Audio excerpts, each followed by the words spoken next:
Christopher calling.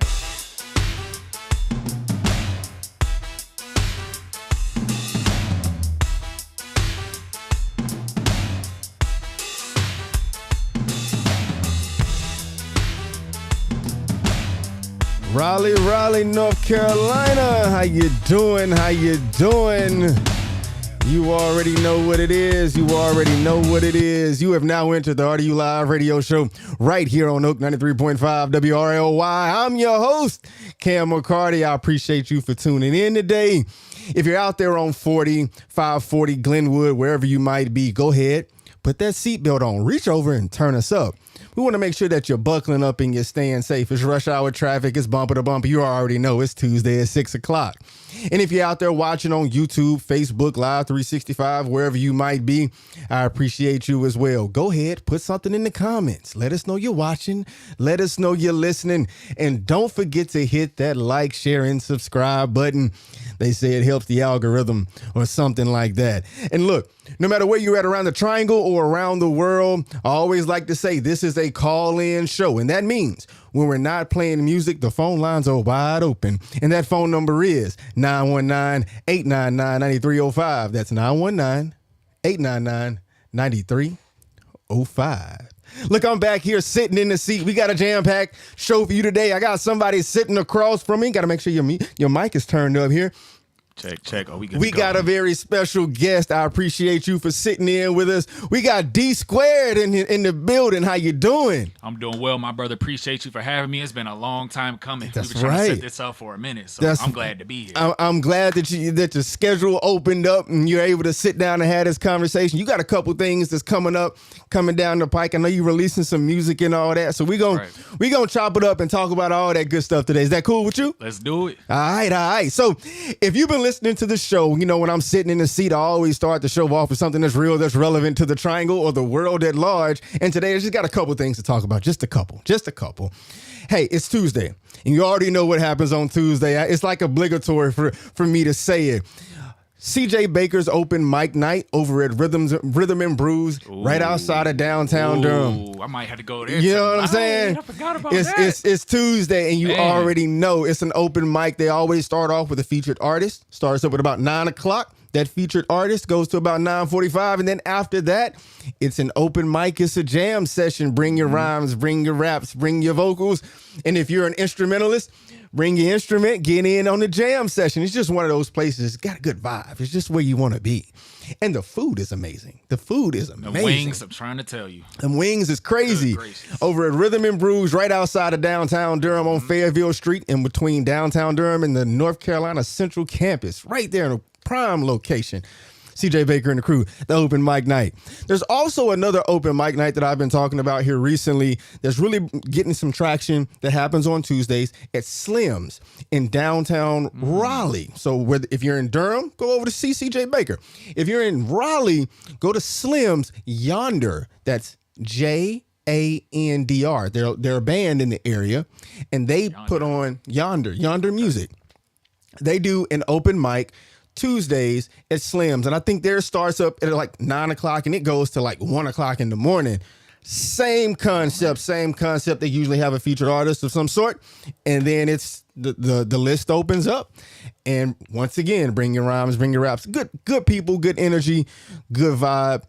If you're a musician in the area, if you're an artist trying to come up, trying to find some people, trying to connect, there's places to do so. And we're talking about Tuesdays, but there's always places to do so. And good things happening. A couple other things I wanted to talk about real quick, Danny. Dsquared, how would you like for me to address you today? You know what? Whatever you feeling, whatever the Lord moves you to do. Dsquared, Danny, I go by it all. Oh man, I like that. No, we're gonna make it's a person, it's a conversation. Yeah, Danny, yeah. Let's go with Danny. I like the versatility there. I like it. We got Danny, we got Dsquared sitting over, so we're gonna be having a conversation here in a second. So a couple things this past weekend, you know, I always got to talk about, you know, when there's big weekends and stuff like that, right? Mm-hmm. So this past weekend, there was a lot of beautiful things going on in the city. There was Raleighwood that happened. There was the African American cultural festival in downtown Raleigh that happened. Really good time. And it was Labor Day weekend. There was things all over the place. So shout out to everybody, all the curators, all the festivals that came out. brought the city out. It's been beautiful weather too. Yes. It's been beautiful weather. Been beautiful weather. So shout out to everybody in the city that's been doing some things, doing some positive things. Shout out to Icy the Boss. Icy the Boss. He has a platform called Rinse Do. They do it over at the Cave. I was there Sunday night. Great performances. Shout out to all those performers that got up on stage and did their thing. It's the last Sunday of every month. Rinse Do. It's a platform by Icy the Boss. Go check it out. Go check it out whenever you get a chance. And I gotta talk about it because it's something that happened in the Triangle, and it's something that I feel like should be talked about on air. You fine with this? Absolutely. Okay. UNC this weekend. Oh, man. This weekend. Okay. I knew he was about to go there. Okay. Cover your ears, y'all. Yeah, hey. So UNC, we all know what UNC is, University of North Carolina, Chapel Hill. Big shout outs to the institution and everything about it. Well, let's talk about that football thing that just happened. We got it's the elephant in the room. And Danny, that's your alma mater, ain't it? Yes, it is. That's your alma mater, ain't it? Yeah. You know, I'm a state guy, and I just got to put that out there. I just got to put that out there. So this is why we have to talk about this today. What happened, man? What happened to you guys? Whew, that is a loaded question, man. We just did not come ready to play. Yeah, I think it's just that simple. We got outplayed, outcoached, to be quite frank. Outcoached. That's a hot topic. Outcoached. It was apparent when you got that much of a blowout like that. That's a hot topic. Watching the game, it's like, just on every level for that game. For the first game of the season. Right. So for all those who didn't watch, who might not be in the Triangle, UNC Chapel Hill, it's the premier school of the area. I got to give props where props are due. I know that's right. I like that. Okay. I got to give props where props are due. They're not as good as NC State, but they're up there. And, football wise, the new coach this season is the Hall of Fame legendary Bill Belichick. Mm-hmm. NFL career that's as long as your arm. It's, historic. Right. And so the first game of the season that he's the head coach for, and they got blown out by TCU. And I'm not exaggerating on this. The score was 48-14. Right. That's no exaggeration. That's a blowout by anybody's standards in the game of football. 34 points. Yeah. So, that's going to be an interesting storyline for us to watch, especially here in the Triangle. It's a big deal, man. Michael Jordan was at the game. Lawrence Taylor was at the game. Petey Pablo opens it up. It's just a big deal. Sports in this area, especially with UNC, it's a big deal. And now having Bill Belichick as the head coach is just huge. It's huge. Into might have to take back that UNC Chapel Bill name. Exactly. That was a reserve name for you. We had merchandise all in the stores with it. Yeah. I don't know. Game, but it's just one game. But that opener game on Labor Day. Exactly. Hey, it's a long season. It's a long season. Got a ways to go. I got some faith in Bill. I got some faith he can pull it back. All right, we got faith. We're gonna keep the faith. There's not time to panic just yet. Just yet. Now next game, we gonna have to judge on that. We're gonna see Charlotte. yeah. We're gonna have to judge that one out. So Danny, let's talk about you, Dsquared. Let's talk about you. So we just kind of hit on it. You went to UNC. That's right. Right? Are you from the Triangle? What kind of brought you to UNC? Yeah, I am not. So I'm actually from Washington, D.C. So Wow. Northeast Washington, D.C. to be specific. Okay. So, my mom went to Chapel Hill. My grandfather, he went to law school at Chapel Hill. Wow. So, it was definitely kind of instilled in me early, as far as like the Tar Heel, Chapel Hill blood. Was going to the homecomings every single year with my parents. Yeah. So that really just kind of had me in a state of awe. Like, man, like I got to go to Chapel Hill. Like whatever I got to do, whatever grades I got to get, as a kid. That was my primary focus. So, and that's not easy to do out of state. No, not at all. Yeah. Especially out of state. So, Yeah. that was definitely a big achievement when I first got that letter. Yeah. So what did you major in? So I was a psychology major, and I was also a music minor. Oh, wow. So, I played the saxophone at Chapel Hill as well. Wow. I'm sure we'll dive into that. Yeah. But, I was in the jazz band over there, the jazz combos, played at different events around campus as well. So, it was kind of cool to still keep music around as my minor while I was also pursuing like academics and stuff like that too. Gotcha. So you studied music in this thing. So how long have you been doing music? I know, we usually talk about music. I like to get the whole person, the whole picture of this thing. So we usually talk about music. So how long you been doing music? And so you said saxophone is like your principal instrument kind of thing. You've been doing that since a kid, or you just picked it up? How did that go? So I used to come down to North Carolina pretty much every summer with my grandma, actually, because my mom's side of the family, they're all from Raleigh. She'll drop me off at my grandma's house, and she's big into music. Like, she's a music teacher, really stern, strict. So, starting at 5 years old, like, I was playing the piano. She was teaching me how to read music, play the piano, and so that kind of manifested into elementary school. And my mom was like, "All right, pick an instrument." Yeah, so she was like, "Can't be the drums though." And I was like, my first day I was going to her, I'm trying to play the drums. But pretty much my friends, they'd all pick like the trumpet, the tuba, the trombone, and they just had that saxophone sitting right there. And as soon as I picked it up, I knew that was interesting. I was it. Like, I picked it up and I was like, yeah, like, this is it right here. And I was also writing rhymes in elementary school too. Okay. Like, doing it with my brothers, and just got my little journal during class, just writing down rhymes and reciting all of the different rap songs I would hear. So it's just always been a big part of my life. And, like I said, just 5th grade specifically is when I first picked up the saxophone, and did a little percussion after that. Once I got comfortable, I actually played the drum set in my middle school jazz band. Really? So that was pretty cool. Like, to kind of have that versatility, then go right back to the sax. Decided to completely focus on that and put my all into the horn from there. Yeah, did you do like band in like middle school, high school, or is it all jazz? And talk to me and talk to the people just a little bit. What's the difference between like a jazz combo ensemble and like marching band? Is that the same thing, or is that two different things completely? Oh, huge difference. I kind of dive into it a little bit later, but a marching band, that's more just really technical, down to the steps and to the beat, and you got to work out like on a marching band. It's tiring. So the way you look and the aesthetics, and honestly, like, just the loudness at which you playing, and like all of that plays a lot into it. And I was actually classically trained starting out. Okay. So that's kind of recommended when you're going into jazz, where it's an improvisation. You can kind of put your own artistic flair on it. Whereas classical is very by the book. By what the tempo says, what the notes say. You change it up to a totally different song. It sounds totally different if you're not doing it exactly the way it shows on that page. So that's why it's kind of important to kind of have that classical kind of starting out, so all of the fundamentals, the rudimentary stuff, so then you can move on and put your own flair into those types of songs.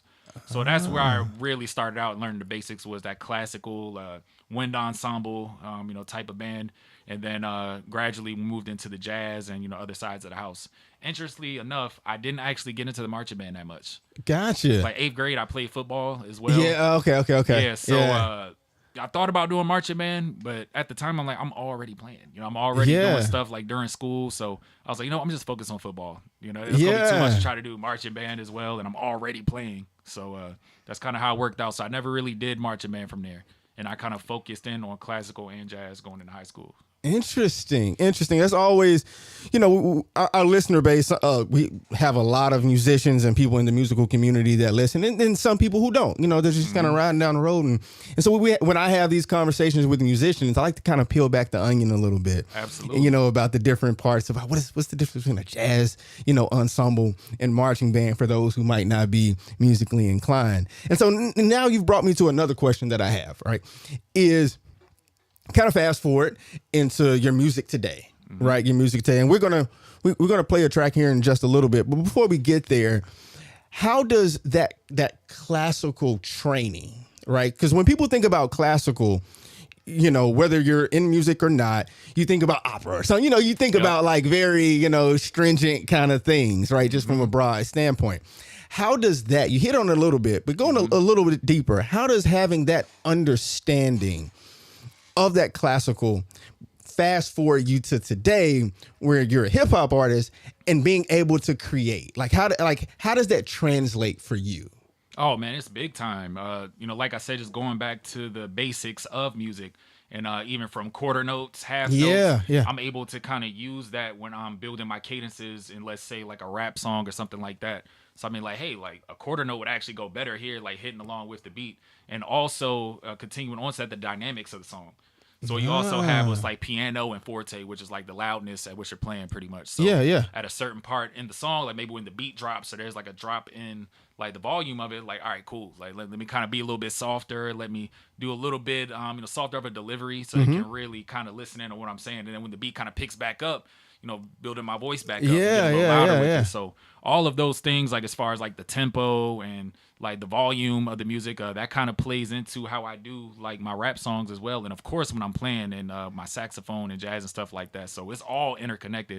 And that's the cool part about it too. I can pull on things that I may not have visited in years, but I still remember, and I'm still able to apply to my music. So to kind of keep that muscle fresh. Yeah. No, I appreciate that. I have this, we talk about this here on the radio a lot, is that concept of understanding, to whatever degree, whatever level, understanding the technical aspects of whatever your craft is, right? We talk about art, music here, but art in general, it's like if you're a painter, but you understand color theory, right? It allows you to be able to create. I was having a conversation with a guy named Trav. Shout out to Trav out there. Shout out to you, Trav. Yeah. And we were having a conversation, and we were talking about playing with a band, live band kind of thing. And he was saying, it's very helpful when all the musicians have learned the music. Yes. Right? Have learned the music and know what songs that we're playing. Because when we get up on stage, if everybody knows the music, then we can create. Now we can get outside, 100%. Because we all understand the base level of what we're playing. You understand that, the technical component, then you can be free. Then you can be free. And so that concept of, you understanding the classical side of you understanding the jazz component, and then you're able to improv. You're able to just create and be free and have fun doing it. And have fun. Exactly, because even with jazz, and you got to know the scales. So when you're improvising over a certain song, if you know the scales that were within those chord changes, then you got something to work with. And then you can improv from there. And I completely agree with what Trav said. Like, once you do that and you have that, and I think that goes with anything in life. Exactly. Like, once you have the basics down, then you can start getting to the more advanced stuff and really start putting your own thing on it. But that doesn't come before knowing the basics and the baseline and the framework of what you're doing. Yeah. So, Trav, I like that. Yeah. Now, tying these conversations together, I love doing that. I love doing that. When I heard you talking about the classical portion of it, I don't want people to think it's just stuffy. No, it's a way to learn and a way to build. That's right. And a way to be even more creative and to be even more free. Right. So I want people to kind of understand who you are and kind of from an artist standpoint. We're going to get into like all of your different types, because you're a multi-layered person and musician and artist. But we got a track here that I want to run. I want people to kind of hear what Dsquared is all about. We got Slow Grinding. Ooh. You mind if we play that for the people? Absolutely. Let's do it. All right. We got Slow Grinding by Dsquared. That's off my album, The Initial Ascent. Came out in May. If you haven't heard it, go get that on all platforms.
a long day, come have a seat.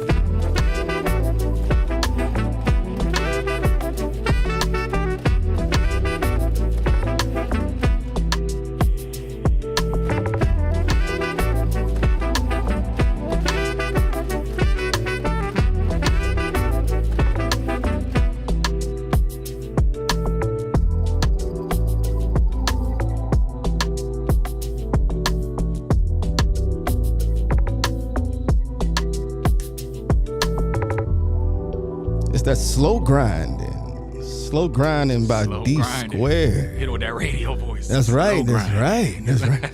I feel like that should come on about 9 o'clock. Yeah. You know what I'm saying? That's nice. Down music.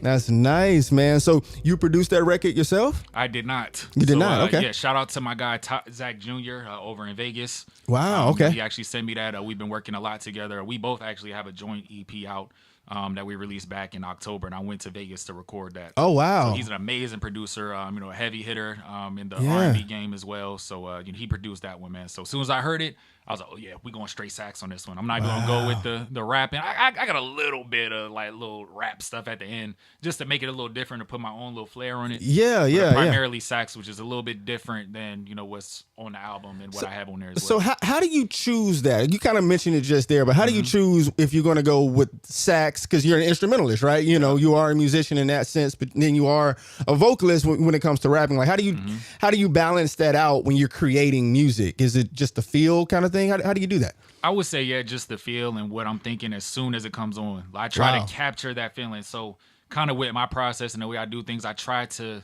kind of channel what I'm feeling as soon as I hear the song and try to like go from there. All right, like, what am I feeling? Like, don't even think about it. Like, don't even just an initial try response. To get like, boom, like, what am I thinking? And then also what I look at is what is the space like within the song? Like, is there a lot going on within the track? Is there a space for it to really breathe? So with that one, if y'all were listening, it's a lot of space in that beat. It's a lot for you to do your own thing. It's just a little bit of drums here and there, and the rest to really kind of flaunt and showcase like my playing ability. So when I kind of thought about it that way, I'm like, yeah, that's the way I'm going. And I already wanted to have a song or two where I was just playing the sax, so I could really kind of showcase my range. Yeah, so I was like, yep, that's the one. Like, let's do it. Let's kind of go from there. We're gonna call it Slow Grinding, and because it was already called, the name of the beat was Slow Jams. And you put Slow Grinding. So I'm just like, you know what?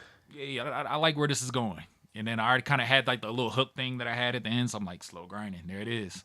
So if you had to choose, not necessarily from a one track or another, but just in general, I got to put you on the spot. Let's do it. Would you rather do sax or would you rather be a vocalist for rapping or whatever the case is?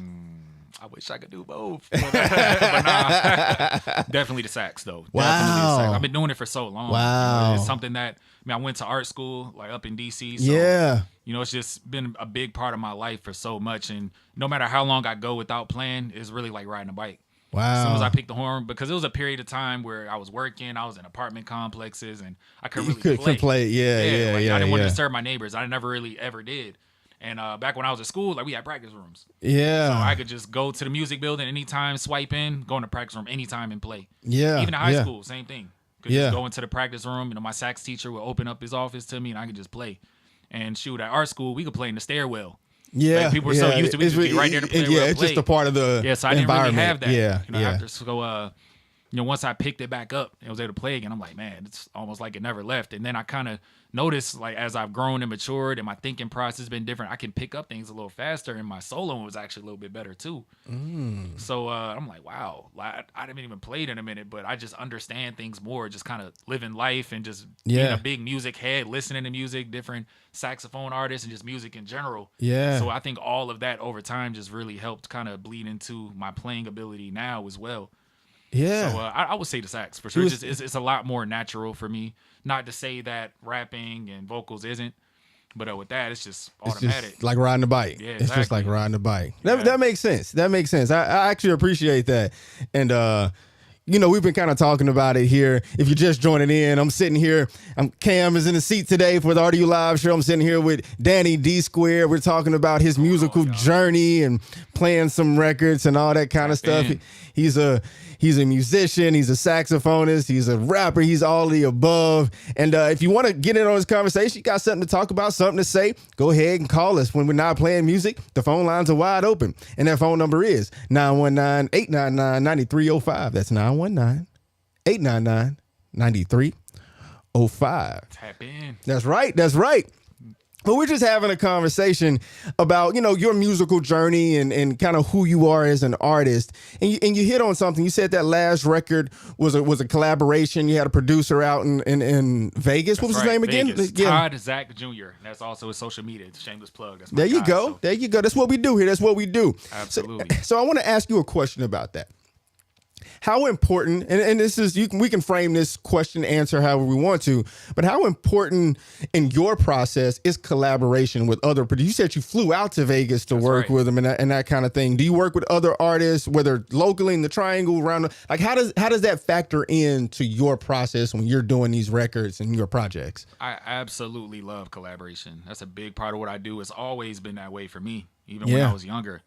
Yeah. I think it's something special about being able to get together with another artist that has totally different experiences, totally different way of doing things, and y'all can come together to make one cohesive track. Yeah. And that's actually what I'm going to be doing for a good part of my releases. Like going into 2026 is a lot of collaborations.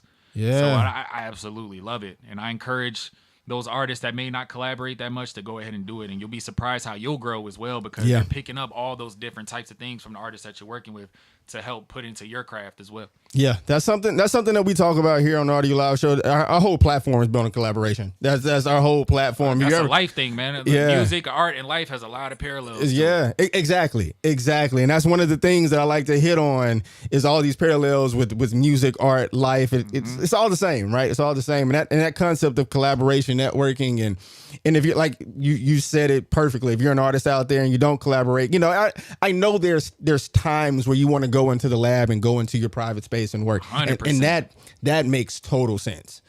But there's also that concept of art and connection, right? Human interaction and connecting those pieces together. And I think we as a platform think that's so big. It's bringing it even back to the Triangle, right? This is the RDU Live Show, bringing it back to the Triangle. The scene here is so vibrant. Yes, the music scene is so vibrant, whether it's live instrumentation, whether it's, production, whatever it is. There's so much talent. Hence why if you're just coming in midstream, we always start the show off with something that's real, that's relevant to the Triangle of the world at large. And I'm usually talking about open mic nights. I'm usually talking about where, independent concerts are happening, because there's so many different avenues and places to go.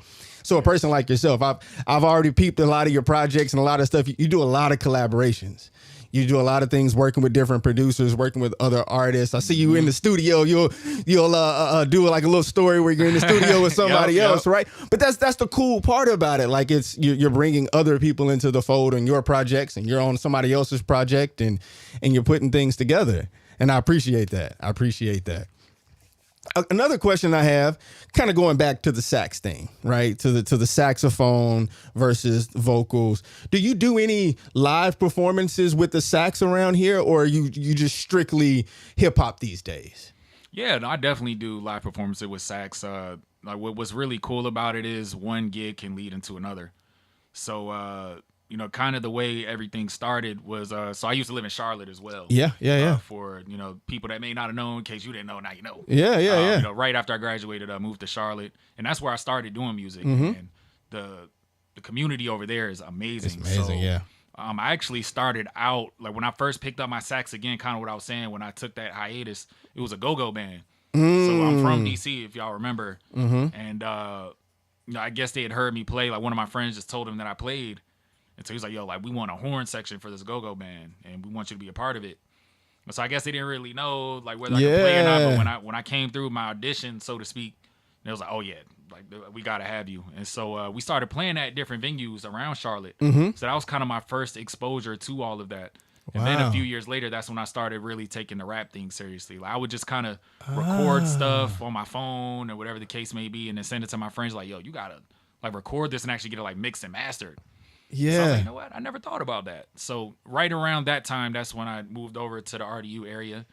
And you know, like at that point, you know, I started kind of getting to know like the people out here.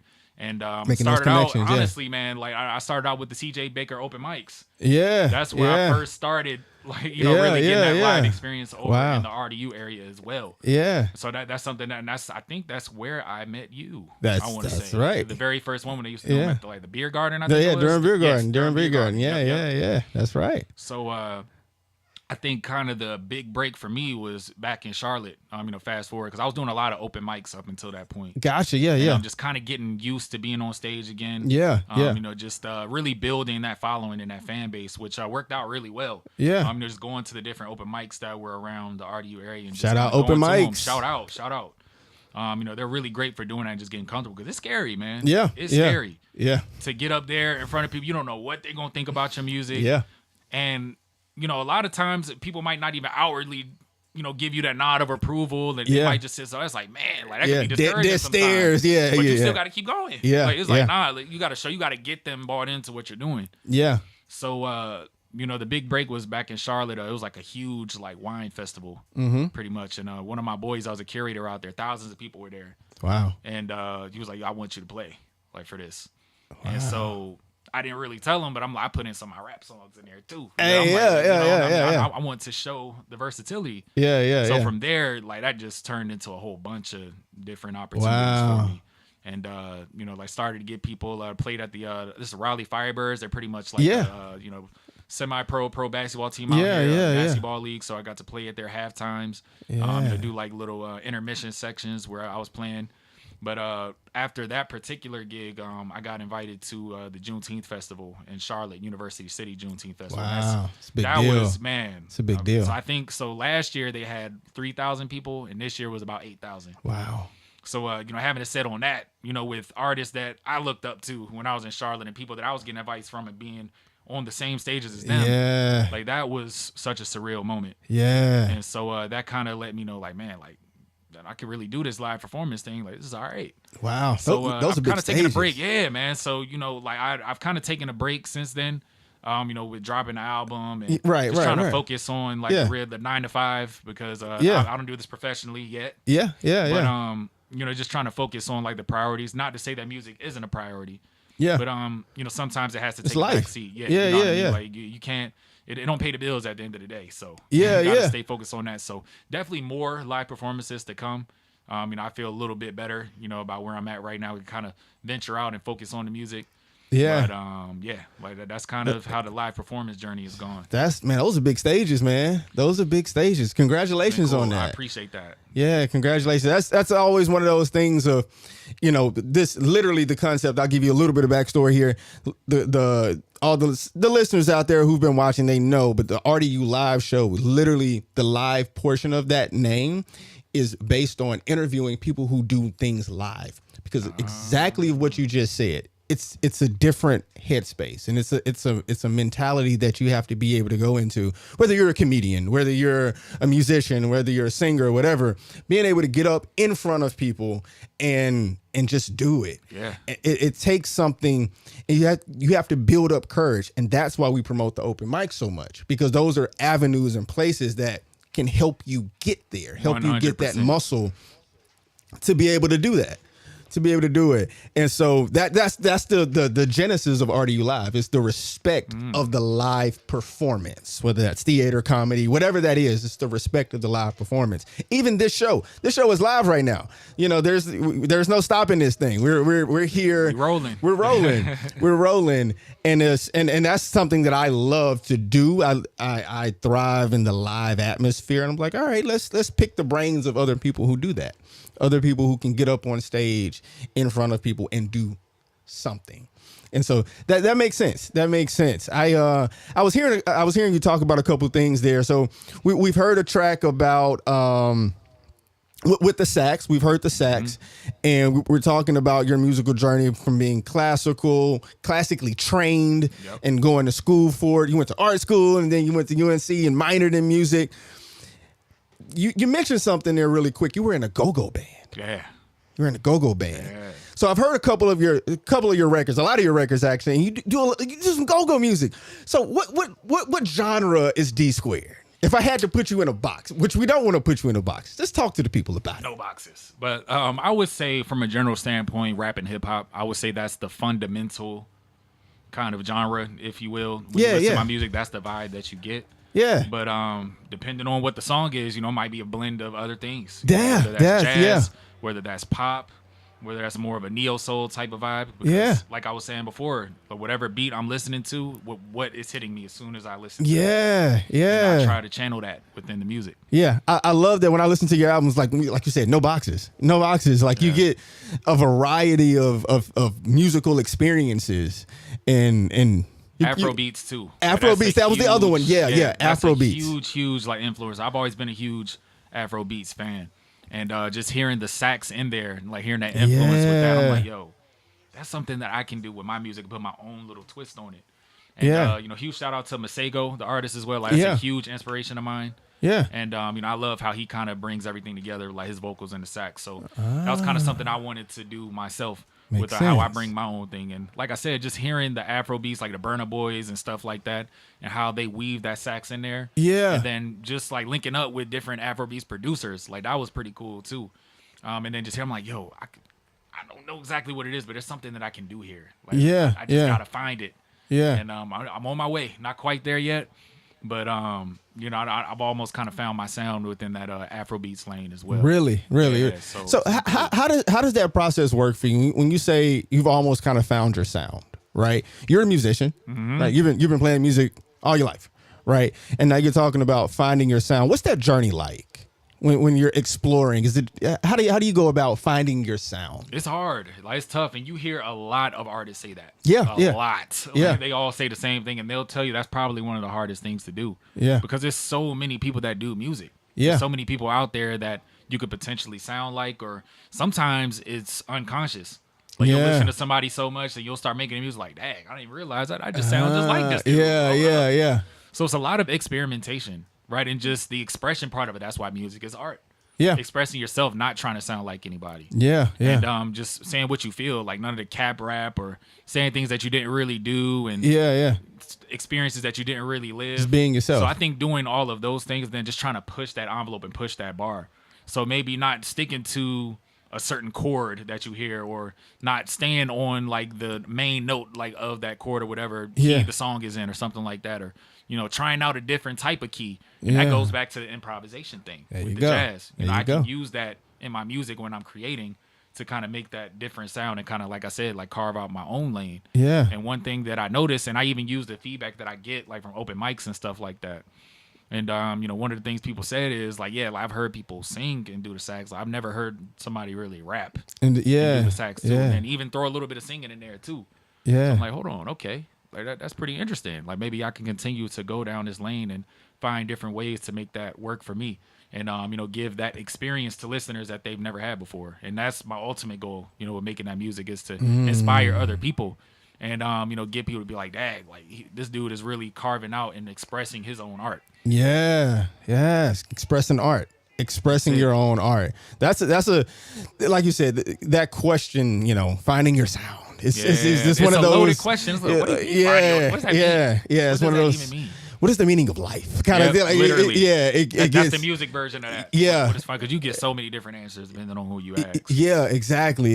And like, I feel like when it comes to art, you can have success, right? Like you have Grammy-winning artists, but you never like truly stop looking for that sound, right? Like you never stop searching. When you stop searching for your sound, when you stop searching for that, then you're pretty much done doing art at that point, right?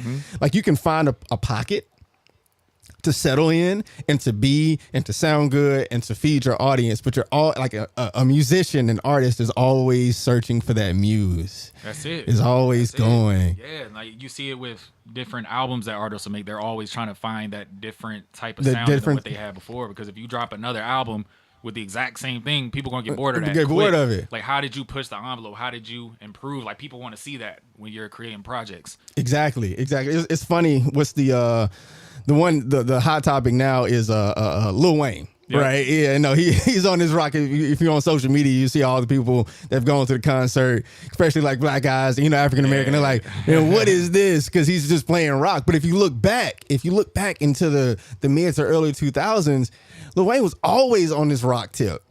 It's just now, he's doing it, on stage. It's just these interesting dynamics of artists. And you see time and time again, different artists who go through phases in their career and they try different things or do different things and express themselves in interesting ways. It's just interesting. It's interesting. Perfect example, man. He's done a really good job at pushing that envelope every single time. He's dropped something. Yeah. Like, you could tell that he's grown as a man and as an artist every time, especially back in like the Carter days. Oh, yeah. The drought, dedication, all of that. Yeah, he pushes the envelope. He pushes the envelope. He does, and people appreciate that, and that's why he's grown such a fan base. Because Carter 2 sounds nothing like Carter 1. Carter 3 sounds nothing like Carter 2. Exactly. At all. Shout out to Carter 2, man. Carter 2 is like one of my favorite albums of all time. I'm right there with you. Shout out to Carter 2. I was listening to the Drought 3 in the gym the other day. That never gets old. I think they just put it on platforms. They did. That's why I was listening to it.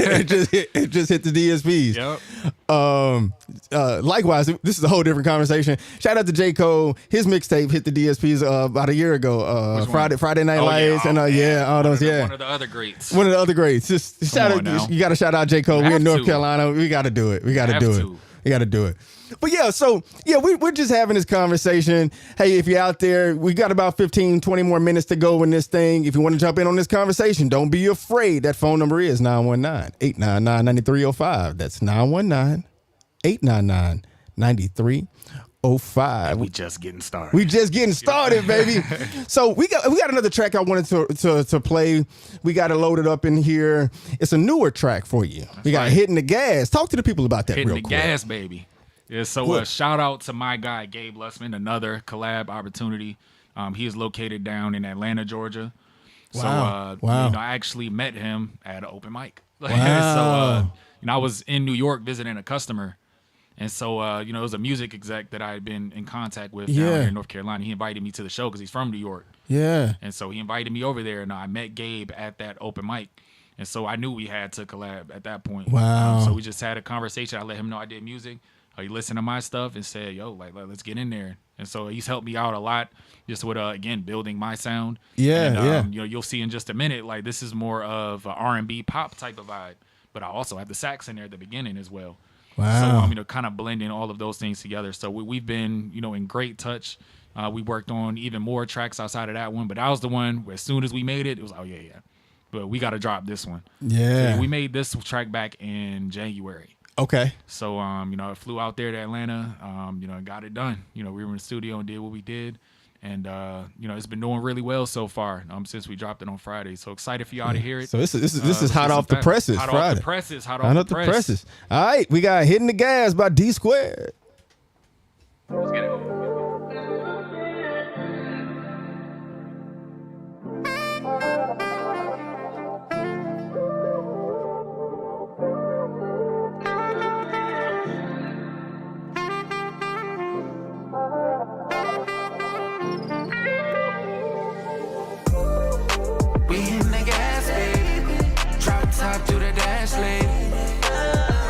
Keep me waiting. Type of love that'll drive you crazy. We hitting the gas, baby. Drop top through the dash, lady. Don't you keep me waiting. Type of love that'll drive you crazy. Hitting it like all night. I love you till the daylight. You ain't gotta ask twice. Cause you know I'm on the way. Speeding just to get to you. I'm tryna lay it next to you. In my mind I see my hands on you. With you I'm not gonna play it safe. You know I risk it all for you. Got you better than a day.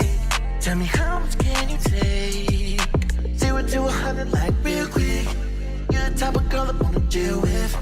24 hours in a day, and I will never let a second go to waste. We in the gas tank, drop top through the dash lane. Don't you keep me waiting. Type of love that'll drive you crazy. We in the gas tank, drop top through the dash lane. Don't you keep me waiting. Type of love that'll drive you crazy. Big girl, you know you the shit. Hips going stupid, body T, look at them lips. Too cold with it, I gotta admit. Ain't no need to say it, shorty, you know that you it. With you, I'm already rich. Let's just get away, come hop up in the whip. We can grab McDonald's or go miss and take a trip. Staying solid forever, you know I never switch. Need you in my life, no cap. We hit a moment, feeling right. What you need, I got your back. Keep it playing, never lacking. Let's kick it in the overdrive, no hesitation. Going through withdrawals when you got me aching. Locked in for life, it ain't no escape. For your love, baby, you don't want speed racing. We in the gas tank, drop top to the dash lane. Don't you keep me waiting. Type of love that'll drive you crazy. We in the gas tank, drop top to the dash lane. Don't you keep me waiting. Type of love that'll drive you crazy.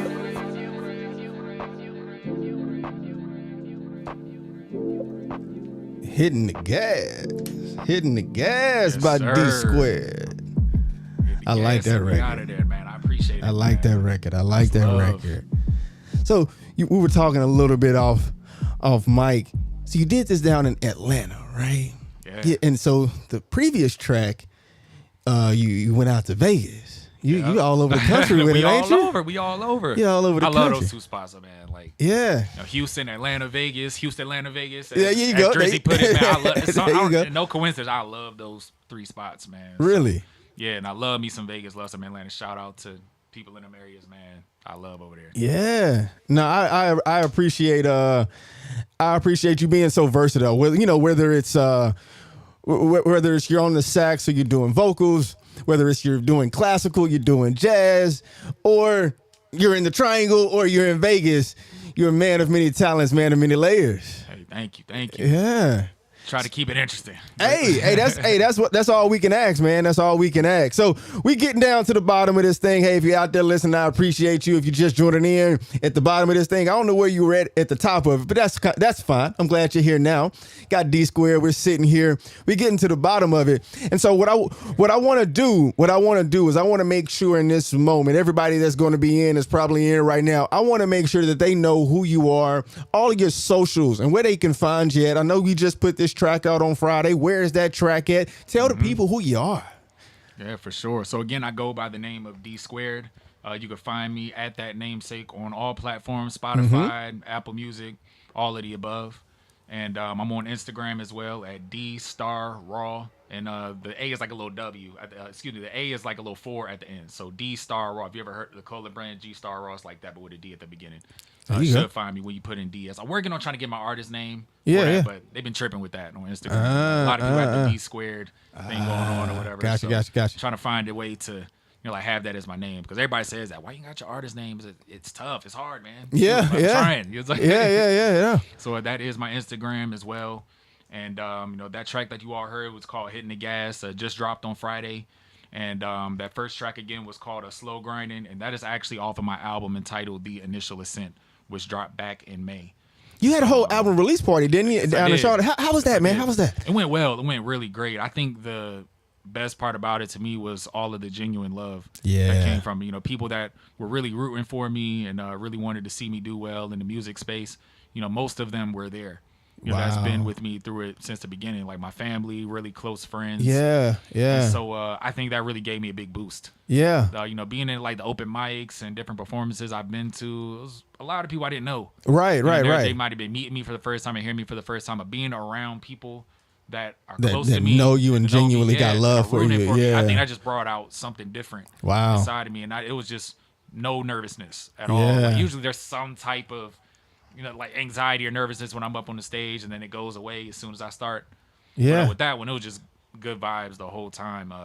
Shout out to the Royal Tot over in Charlotte too. They pretty much gave me the spot for free. Wow. That's love. And they gave me a part of the bar as well. Wow. Let me keep my ticket sales.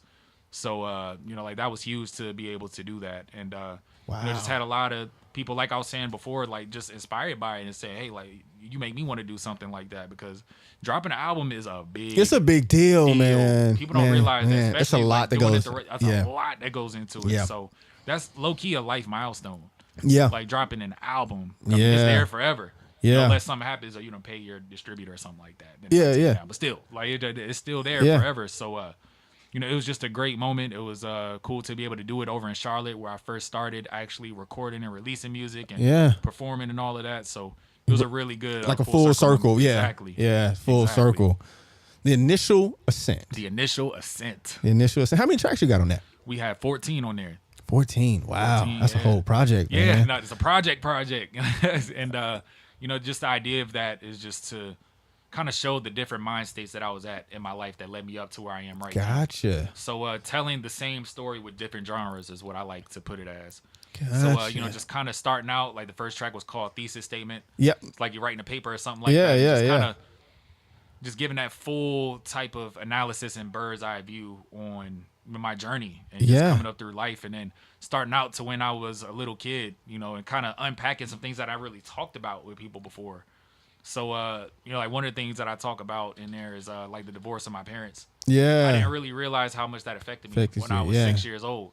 Wow. Like I never knew, until I look back and I'm like, man, like you get older that and kind of turned into the ways that I was acting when I was at high school and college. Felt like I got to be a Mr. Macho Man and Mr. Masculine. When you don't even got to do all that. Yeah. That's not what that's about. So just kind of exploring that and kind of really capturing where I was in that space at that point in time, which was a little bit tough to do because I had to do a lot of reflecting. Wow. Like looking back onto my life and like, all right, like when I was 5-6 years old, like where was I at? Yeah. Somehow I was able to remember it, and then, it goes into, when I first moved back to DC, because I moved down to Georgia for a little bit. Okay. With my step parents and stepdad, mom, and then came back to DC. Yeah. And I kind of thought like coming back to DC, it was gonna be great. Like, oh yeah, like I'm back with all my friends again and all of that. But it was a big wake up call, and I had to turn into a man real quick. Yeah. Being up there at 15, 16 years old, so just kind of unpacking all of that again. And then, like I said, like being into college environment and trying to navigate everything and still having some of the tendencies that I had when I was younger. Yeah. And then fast forward to where I am now, kind of like learning those things and knowing that I still have a long way to go. And that's kind of where the initial Ascent album name came from. It's kind of like, all right, like, I've come a long way. Like, this has been great. I'm kind of figuring things out. But I'm still just starting. Yeah. Still got more to go. So, like it was a blast to make, and really being able to express myself in a different way and have my listeners and people that may not know me like that or seen that side of me really get that look. Into who you are. Exactly. Yeah. That's what I wanted to do with the music. Wow. And that's something that I just have to say I appreciate, man. I make music, for fun and all that kind of stuff. I remember. You still got to send me some stuff. I remember that. Hey, we can't be talking about that on live on air. But I make music and all that good stuff. But just the concept of when an artist puts themselves into a track, right, and to a track, to a project, to a moment, and that self-reflection, and you can explore that human because your experience is going to overlap mine regardless in some kind of way. That's right. And to be able to make those human, connections, whether it's just me putting on headphones and being able to listen to your story and hear myself in a way, and make those connections. That's a very vulnerable place for an artist to be. Yeah, I'm telling you, I'm like, man, do I really want to put this out to the world? Yeah. Like, I want to put this out to everybody, whether they know me a lot or they don't know me at all. Yeah. It was like, yeah, because that's what it's all about. That's what it's all what you about. Do it for. That's what it's all about. And that's where artistry, that's where musicians, to me, that's their place in society is to help me look at myself. And now I got to go figure out where I was at 6 years old and how this affected me today. That's just a part of this. That's why we love this thing. That's why we love these art forms and appreciate the people that do it. That's why we have these conversations to kind of peel back those onions, man. I appreciate it. Love, man. Yeah. All love. I mean, I appreciate you for coming on today and having this conversation with me, man. This has been a great conversation to just kind of peel back and hear who you are as an artist and all the layers that is Danny Dsquared. You know, I appreciate you for sitting in with us today, man. Who is Dsquared? Yeah. Who is Dsquared? Now we got to have a part 2. We gonna do it. We gonna do a collab project with about 2 or 3 tracks. It's gonna be Who is Dsquared, produced by Cam. How we gonna do that? Find out on the next episode of Dragon Ball Z. Exactly. Look, we getting to the bottom. I gotta wrap this thing up. The producers throwing spitballs at me in the background back there. Look, I appreciate everybody for listening today. Gotta kind of recap a couple things. It's Tuesday, and as my girl Glow say, it's Tuesday, 7 p.m. It's about 75 degrees outside. And she said Tuesday?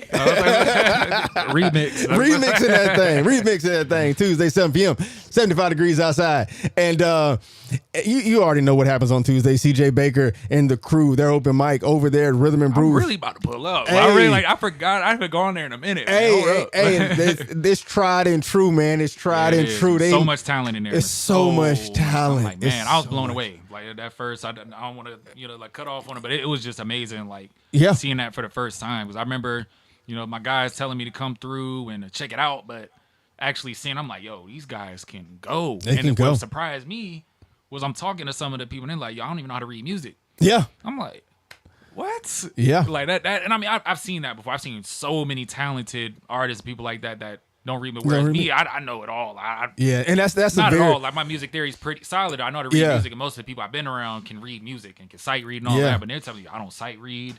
I can't. I just go all vibes. Hey, like, this is amazing. So something I've been really trying. This is gonna be me nerding out for like 20 seconds here. Something I've really been actually trying to learn myself is the Nashville number system. The Nashville number system, and that's how a lot of the guys play it, especially guys who play in church. They, it's you learn the scale, you learn the keys, and then you learn the numbers, and they're just the MD's just calling out, go from the 1 to the 3 to the 4, whatever, and they just know where to go. Yeah. It's the Nashville number system. That's how they're learning. So if you're out there and you want to learn how to play music, learn your music, learn how to read your music. I learned in 7th grade and I forgot it all by the 9th grade. Hey, but I thought you were going to say like a couple years. I'm at 9th grade. I know how to read a little bit, but the Nashville number system, that's how they're doing it. That's how they're doing it. Okay. Yeah. I like that. So I got to get over here. I'm telling you, they're throwing spitballs at me. If you can't see me on TV, I'm covered back here. Look, I appreciate everybody for listening. This has been the RDU Live Radio Show right here on Oak 93.5. We're here every Tuesday, 6 p.m. to 7 p.m. on your favorite radio station. I've been Cam. We've been sitting across from Dsquared. I appreciate you for listening. Appreciate you for talking to me today, man. It's been a pleasure. Thank you for having me. I love it. We got to do this more. We got to do this again. For all the listeners out there, go ahead and you know where to be at on Tuesdays, 6 p.m., 7 p.m. right here, Oak 93.5 WRLY. And like I like to say, let's go live. Signing off. Oak